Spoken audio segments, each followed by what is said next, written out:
오늘 목록한 하나님의 말씀 통해서 승리의 관건이라고 하는 제목으로 하나님의 말씀의 은혜를 나누고자 합니다. 오늘 우리가 처해 있는 삶은 코로나 팬데믹으로 인해서 심각한 타격을 받았습니다. 국가적으로나 사회적으로나 또 개인적으로나 할 것이 없이 우리 전 삶의 영역에 걸쳐서 상처를 남겼습니다. 하지만 이제는 코로나와 함께라고 하는 캐치프레이를 가지고 이 코로나 팬데믹으로 인한 어려움을 본격적으로 극복하려는 노력이 나라를 망원하고 펼쳐지고 있습니다. 이제는 누가 먼저 이 위기를 극복해내는가, 누가 먼저 일상을 완전히 회복하는가라고 하는 주제에 온 국가적인 역량을 기울이고 있습니다. 그야말로 변화의 시기인 것 같습니다. 이 위기에 때 지금까지 뒤처졌지만 이 위기를 먼저 잘 수습해 나가면 앞서 나갈 수 있고, 지금껏 앞서 나갔지만 이 위기를 수습하지 못하면 뒤처질 수밖에 없는 그런 변화의 순간, 그야말로 새로운 전쟁이 시작되었다. 저는 그렇게 생각을 해봅니다. 옛날부터 사람들은 인생을 경주에 비유했습니다. 또 우리의 삶을 전쟁에 비유하기도 했습니다. 왜냐하면 우리의 인생도 성공이냐 실패냐라고 하는 이 승부가 갈리는 것이기 때문입니다. 사람들은 누구나 인생의 승리자가 되기를 원합니다. 그리고 사람들은 누구나 다 행복한 삶을 살기를 원합니다. 그런데 문제는 원한다고 다 승리자가 되는 것도 아니고 원한다고 다 행복한 삶을 누리지는 못합니다. 그렇다고 한다면 우리가 승리자가 되기 위한 관건은 무엇일까요? 또 행복한 삶을 살기 위한 관건은 무엇일까요? 무엇이 우리에게 이러한 승리를 가져다 줄까 생각을 해보게 됩니다. 오늘 말씀의 제목을 승리의 관건이다 이렇게 잡았습니다. 이 관건이란 말 요즘엔 그렇게 잘 쓰지 않는 말인 것 같습니다. 문빗장과 자물쇠를 아울러 이른 말로 어떤 사물이나 문제 해결의 가장 중요한 부분이라는 의미로 우리는 주로 이런 말을 자주 합니다. 문제 해결의 열쇠라는 말을 쓰죠. 또 해결의 방법이라는 말을 이렇게 바꿔 말하고 있습니다. 승리를 위해서 필요한 것이 무엇인지를 생각할 때 저는 먼저 이런 생각이 떠올랐습니다. 임진왜란 때 명당에서 왜군을 맞아 죽기를 각오하고 싸웠던 이순신 장군입니다. 잘 알듯이 삼도 수군 통제사로 무적의 수군을 이끌었던 장군은 모함을 받아 겨우 목숨을 건지고 백이 종군하게 됩니다. 이순신 장군 대신 수군 통제사가 된 원균의 패전으로 조선의 수군이 전멸에 가까운 상처를 입었을 때 조정에서는 이순신 장군에게 다시 수군을 맡겼습니다. 그러나 이내 이름만 남은 수군의 현실을 한 조정은 이순신 장군에게 수군을 포기하라는 명을 내립니다. 그때 이순신 장군은 이렇게 대답했습니다. 제가 이곳에 있는 한 적은 쉽사리 우리 조선을 업신여기지 못할 것입니다. 신에게는 아직 12척의 전선이 있습니다. 그리고 12척으로 수백 척의 외선을 맞서야 하는 명랑 해전에 앞서서 장군은 장병들에게 이렇게 말했습니다. 살고자 하면 죽을 것이요 죽고자 하면 살 것이다. 나라를 위해서 목숨을 거는 바로 이것이 이순신 장군이 거둔 승리의 관건이었음을 알 수 있습니다. 제가 옛날에 봤던 영화의 한 장면이 또 올랐습니다. 먼 미래 유전자 조작으로 아이를 낳는 세상에서 일어난 일을 다룬 이야기입니다. 형은 유전자 조작 없이 태어나 병약하고 지독한 근시를 가졌습니다. 반면 동생은 유전자 조작으로 태어나 건강하고 모든 것을 다 갖추는 사람이었습니다. 어릴 적 두 형제는 수영시합을 하곤 했는데 늘 동생이 이겼습니다. 오랜 시간이 흘러서 헤어졌던 두 형제는 어느 회사에서 일어난 살인사건을 계기로 다시 만나게 되었습니다. 동생은 그곳에서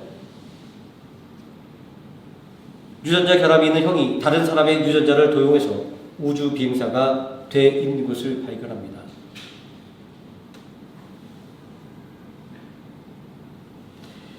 살인사건 조사 중에 형이 남의 유전자를 도용한 것을 알아낸 동생은 형의 정체를 밝히기 위해서 추적해 나갑니다.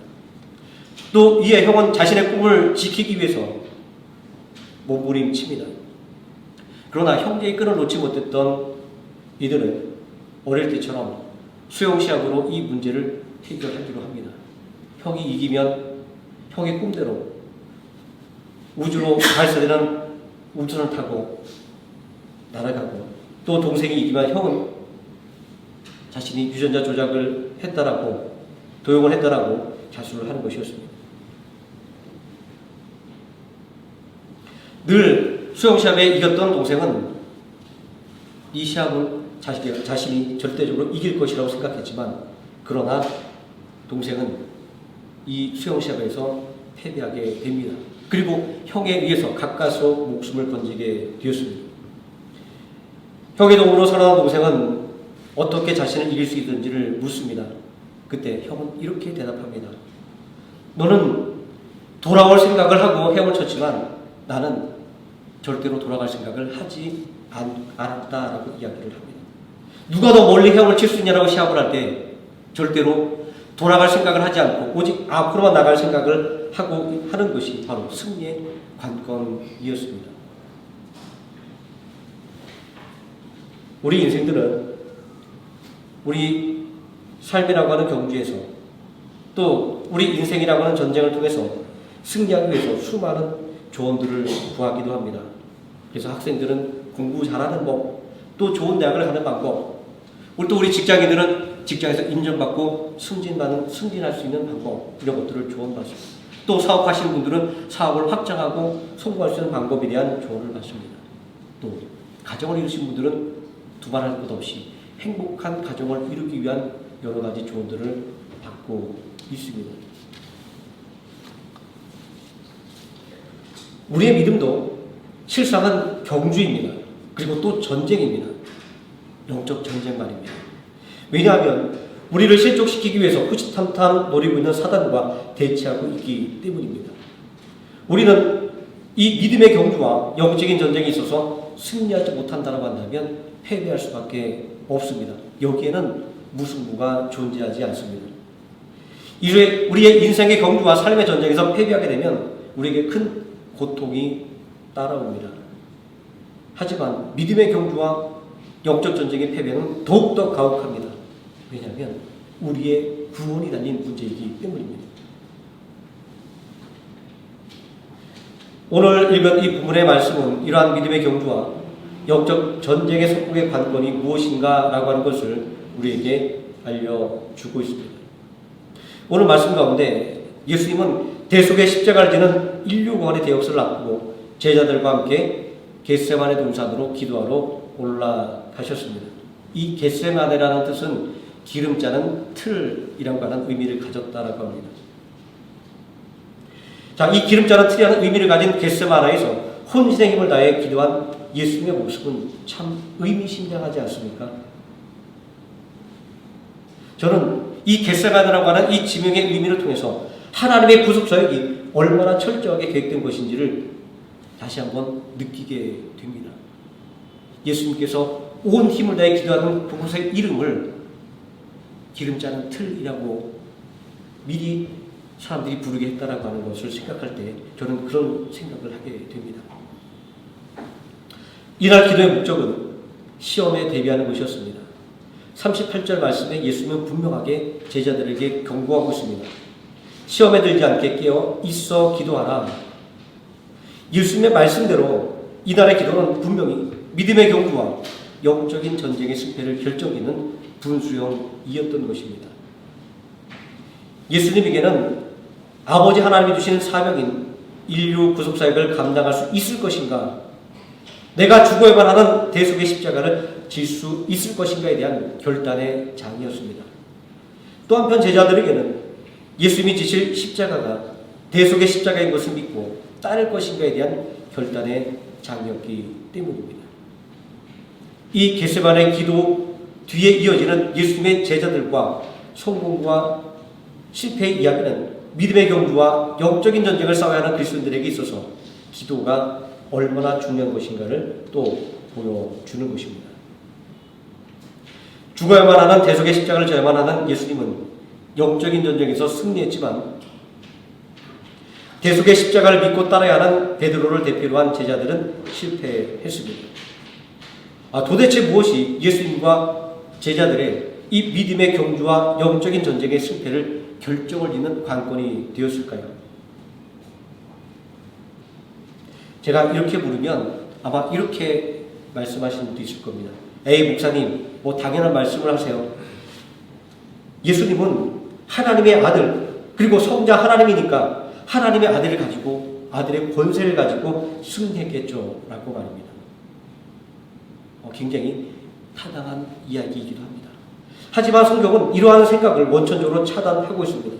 본문 34절 말씀에 내가 심히 고민하여 죽게 되었으니, 예수님은 당신의 마음의 상태를 제자들에게, 그리고 오늘 이 말씀을 읽는 우리들에게 말씀하고 있습니다. 예수님이 십자가를 지기 전에 얼마나 큰 고통과 두려움을 느꼈는지를 분명하게 알려주는 말씀입니다.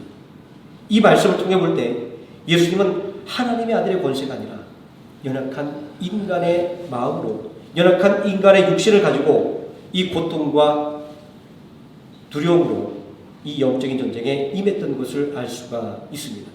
예수님은 제자들과 똑같은 조건에서 싸운 것입니다. 오늘 우리와 동일한 조건을 가지고 말입니다. 저는 인생의 경주와 삶의 전쟁에 대한 승리의 관건에 대해서 이야기해달라고 한다면 저는 말씀드릴 것이 없습니다. 그것은 우리 장로님이나 권사님이나 우리 집사님들이 저보다 더 잘 알 것이고, 그리고 이것에 대해서 가르치는 전문가들이 많이 있기 때문입니다.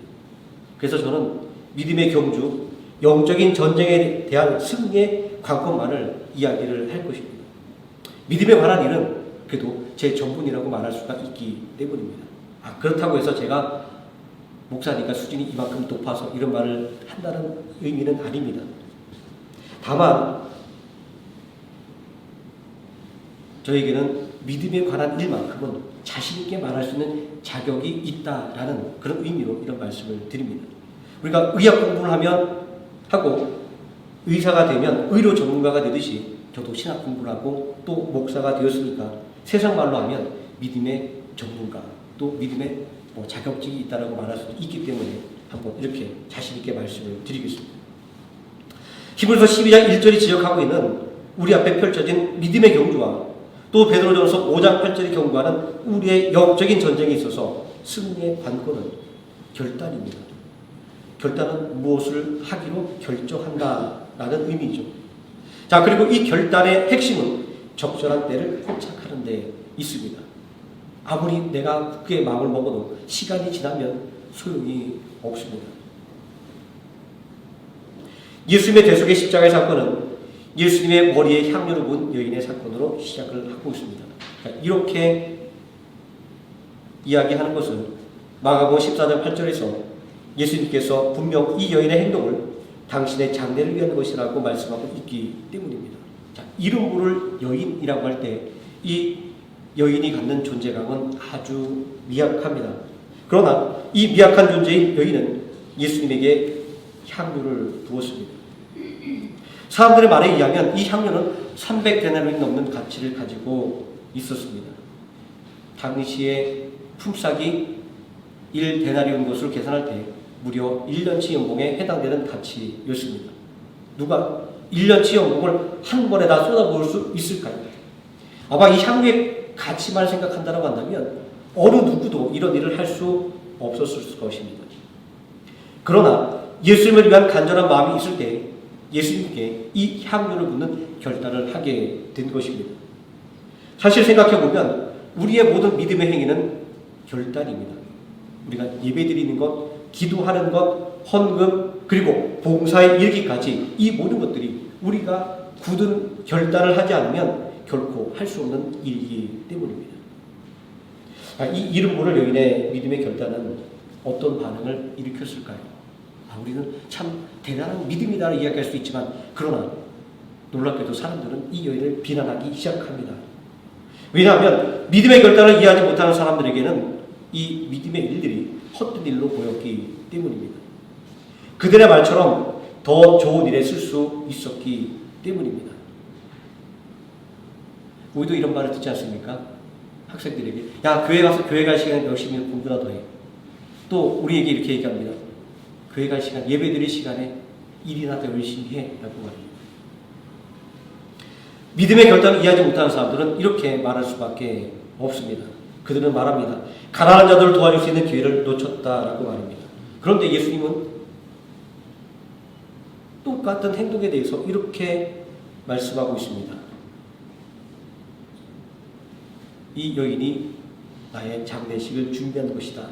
복음이 전파되는 곳마다 이 여인의 행동을 같이 전하라 라고 말하고 있습니다.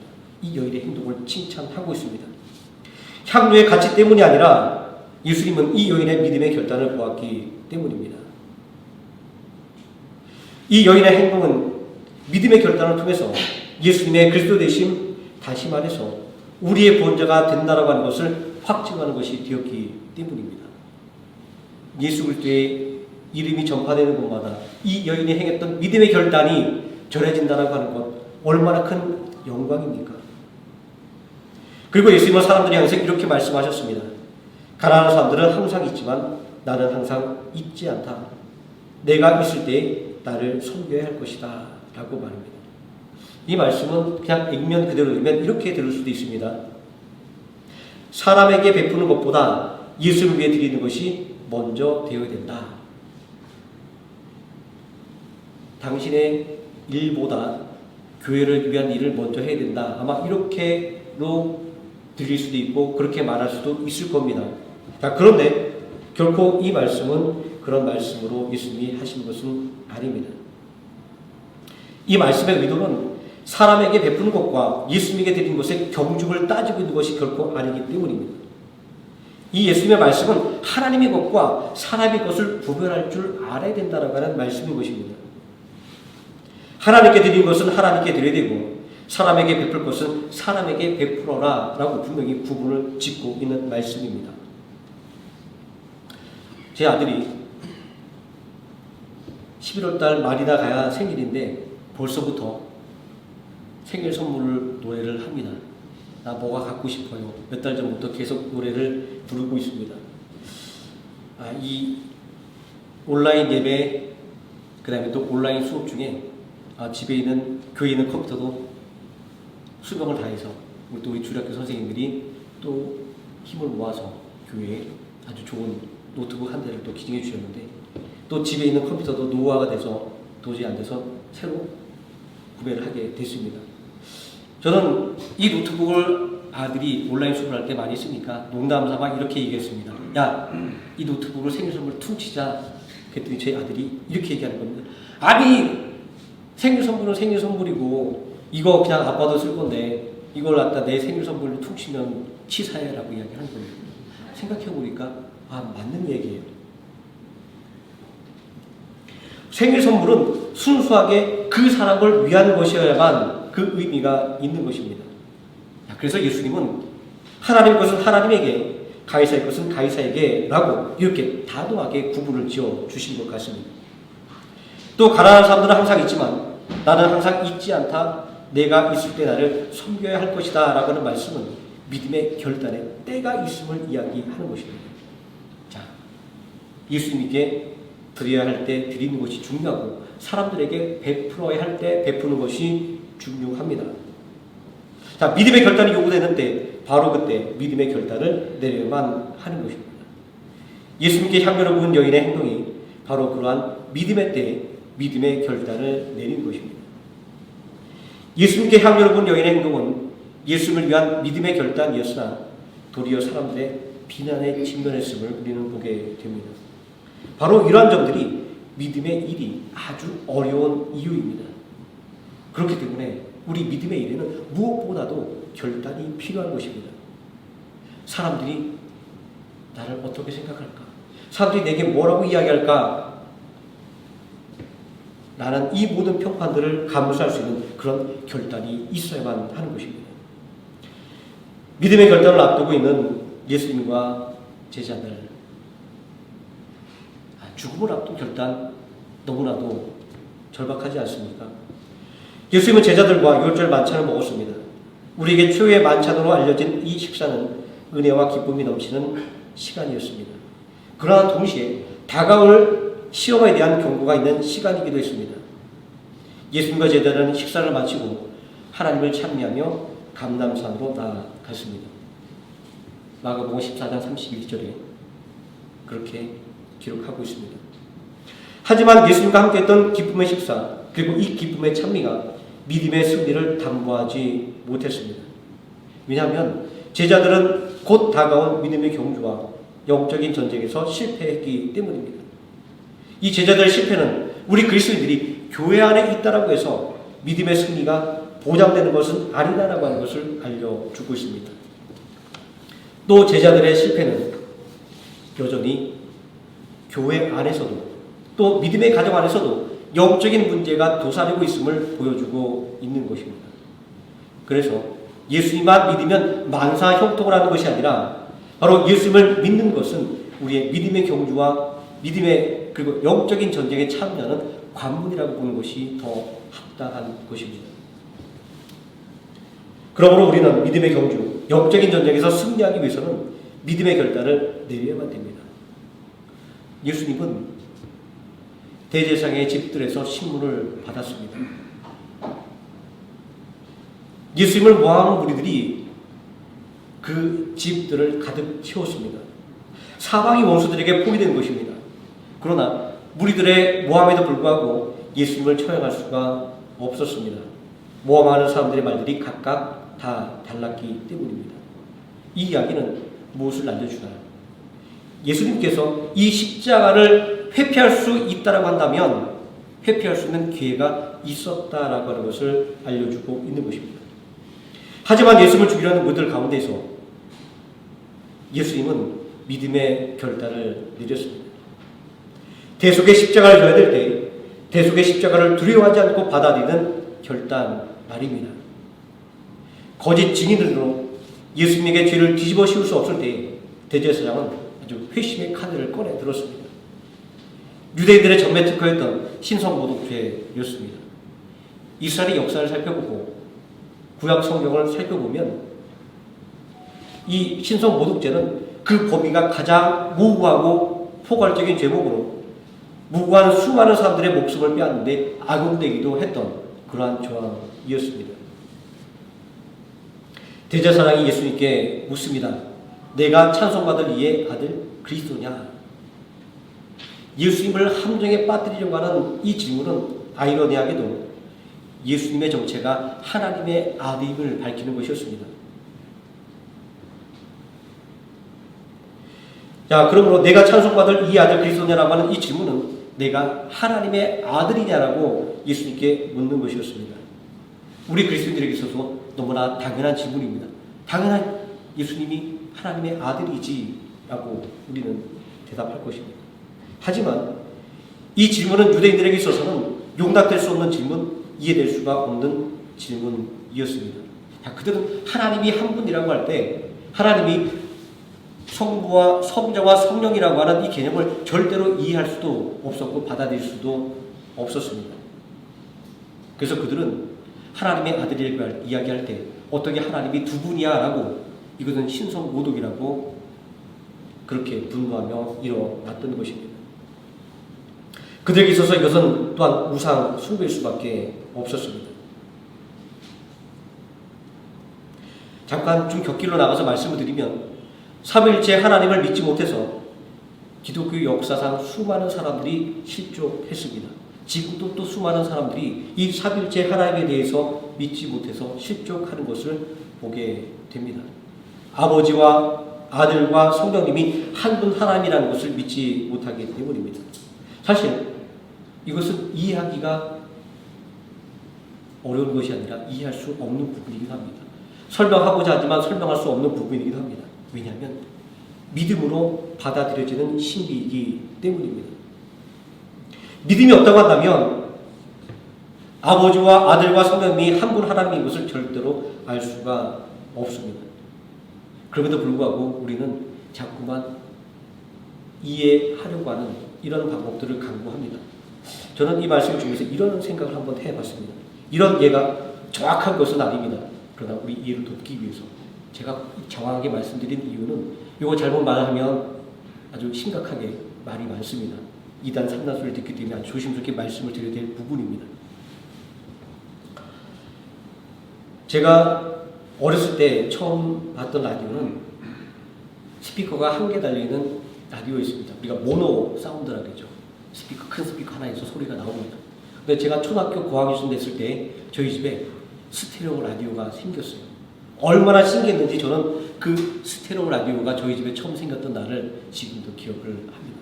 막 신기해서 들어보고 만화영화 주제가를 테이프에 녹음했던 이런 기억도 납니다.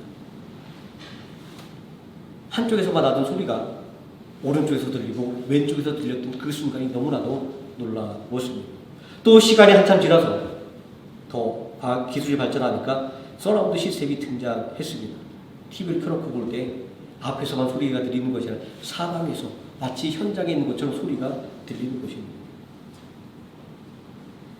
하지만 이 소리가 스피커 한 개에서 나오는 이 모노이든지 아니면 스테레오이든지 아니면 사방에서 들려오는 이 서라운드이든지 확실한 것은 소리일 뿐입니다. 그래서 저는 이렇게 말씀을 드리겠습니다. 아버지와 아들과 성령님으로 그 역할이 나눠져 있고 그리고 아버지와 아들과 성령님 그분으로 되어 있지만 그러나 한 분 하나님이라고 말씀을 할 수 있습니다. 자, 다시 말씀으로 돌아와서 이야기하겠습니다. 자, 유대인들의 이러한 불신에도 불구하고 하나님의 아들이라고 한 명칭은 예수님의 참된 신분이었습니다. 여기에 예수님의 딜레마가 있었습니다. 자신의 참된 신분을 인정하면 신성모독으로 십자가에 달려 죽어야만 됩니다. 또 자신의 참된 신분을 부인한다고 한다면 인류 구원의 사명에 실패하는 것이기 때문입니다. 자, 그렇기 때문에 예수님은 사명을 완수할 이 단 한 번의 기회에 믿음의 결단을 내려야만 했습니다. 십자가의 죽음을 선택하신 것입니다. 내가 그니라는 예수님의 믿음의 결단은 믿음의 경주와 영적인 전쟁의 승리의 원동력이 되었습니다. 사단은 예수님의 십자가 아래에서 철저하게 패배했기 때문입니다. 사도 바울은 이렇게 십자가의 승리에 대해서 노래하고 있습니다.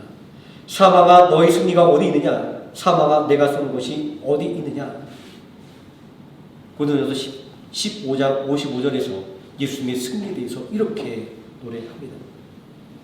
그러나 같은 시각 같은 장소에서 베드로의 믿음의 경주와 영적 전쟁의 장이 벌어졌습니다. 대제사장의 요정이 베드로에게 묻습니다. 내가 보니까 당신도 예수의 무리입니다. 두려움에 가득 찬 베드로는 나는 예수의 제자가 아니라고 부인했습니다. 요정이 거듭해서 진짜 예수의 제자가 아니라고 묻자 베드로는 나는 예수의 제자가 아니라고 또 부인했습니다. 이번에는 주변에 있던 사람들이 당신이 예수의 제자가 아니라고 묻자 베드로는 저주하며 맹세하며 나는 예수의 제자가 아니라고 부인했습니다. 베드로는 이들을 두려워했지만 이들의 질문의 목적은 베드로의 생명을 해치려는 것은 아니었습니다.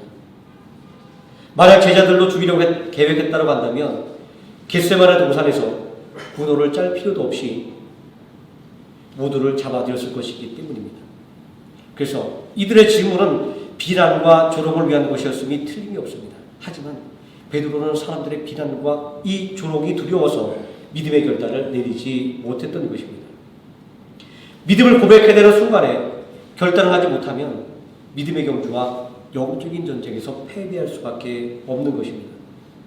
그러므로 믿음의 고백을 결단하지 못한 베드로는 믿음의 경주와 영적인 전쟁에서 패배하고 말았던 것입니다.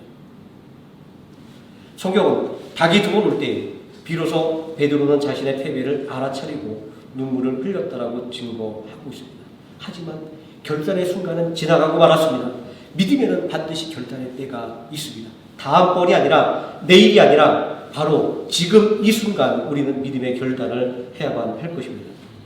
하지만 오늘 우리는 무엇으로 결단을 할 수가 있을까요? 우리들의 믿음의 결단을 방해하는 수많은 요소들이 있는데도 말입니다. 그것은 바로 기도입니다. 오늘 읽은 예수님의 이 기도가 이 사실을 증거하고 있지 않습니까? 십자가 앞에서 예수님은 슬픔과 두려움에 휩싸일 수밖에 없었습니다. 34절 말씀에 내 마음이 심히 고민하여 죽게 되었으니 라고 당신의 심경을 토로하지 않습니까? 예수님은 십자가에 대한 슬픔과 두려움 때문에 간절하게 기도했던 것입니다. 그러나 제자들은 피곤을 이기지 못하고 잠들었습니다. 누가복음은 이렇게 제자들을 변호하기도 합니다. 그들이 슬픔에 지쳐 잠이 들었다라고 말입니다. 예수님이 이러한 제자들을 보고 안타까운 마음으로 내가 한 시간도 깨어 있을 수 없더냐, 시험에 들지 않게 깨어 기도하라 말씀하신 것입니다. 왜냐하면 기도가 없다고 한다면 믿음의 결단을 내릴 수가 없기 때문입니다. 대속의 십자가라는 믿음의 경주와 영적인 전쟁의 장에서 예수님은 간절한 기도로 슬픔과 두려움을 떨쳐내고 믿음의 결단을 내릴 힘을 얻었습니다. 그러나 제자들은 기도하지 못했기 때문에 두려움에 빠져서 믿음의 결단을 내리지 못했던 것입니다. 결국 우리 앞에 펼쳐진 믿음의 경주와 영적 전쟁의 승리의 관건은 다른 어떤 곳에 있지 않습니다. 전능하신 하나님을 의지하는 기도, 우리의 중보자 되신 예수님의 이름으로 간구하는 기도, 말할 수 없는 탄식으로 우리를 돕는 성령님을 의지하는 그 기도에 있습니다. 예수님처럼 쉬지 않는 기도를 통하여 승리하는 성도님 되시기를 예수님의 이름으로 축원드립니다. 기도하시겠습니다. 전능하신 아버지 하나님, 우리들의 삶에 수많은 결단의 순간들이 다가옵니다. 우리가 온전한 믿음으로 살아야 하는, 그리고 예수 그리스도의 제자로서 증인으로 살아야만 하는 그 믿음의 결단의 순간들도 수없이 다가옵니다. 오늘 말씀을 통하여 이 결단의 순간 승리했던 예수님과 또 실패했던 제자들의 모습을 바라보며 우리 앞에 펼쳐진 이 믿음의 경주와 그리고 영적인 전쟁의 승리의 관건이 무엇인가를 깨닫게 됩니다. 우리도 예수님을 본받아 기도하게 해주시고 또 우리를 위하여 간구하시는 성령님의 인도를 따라 쉬지 않고 기도하여 믿음의 결단에 대해 온전히 결단하여 믿음의 경주에서 승리하고 영적인 전쟁에서 승리하게 하여 주시옵소서. 예수님의 이름으로 기도드립니다. 아멘.